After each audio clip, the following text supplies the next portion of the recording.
1425 না কত 33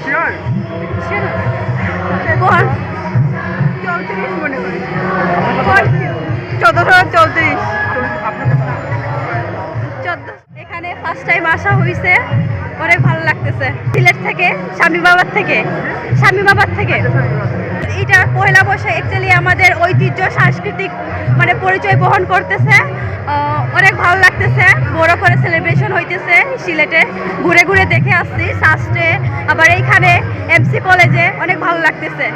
ট্রেডিশনাল খাবার তেমন খাওয়া হয় নাই, বাট ওই যে পান্তা ভাত আর এই যে বলে ইলিশ মাছ, এইটা মানে স্পেশালি পয়লা বৈশাখের সময় খাওয়া হয়। এইটা পয়লা বৈশাখ ট্র্যাডিশনাল বলতে ওই জাস্ট ওই যে পান্তা ভাত খাওয়া, এরপরে নতুন সাজে একটা অপরূপ সাজে লাল শাড়ি পরে এইরকম, মানে এইটা মানে আমাদের ঐতিহ্যের প্রতীক, ঐতিহ্য বহন করে আছে। দেখতেছি উঠছে মৃত শিল্প, শিওর জানি না, মেবি মনে পড়তেছে না। 34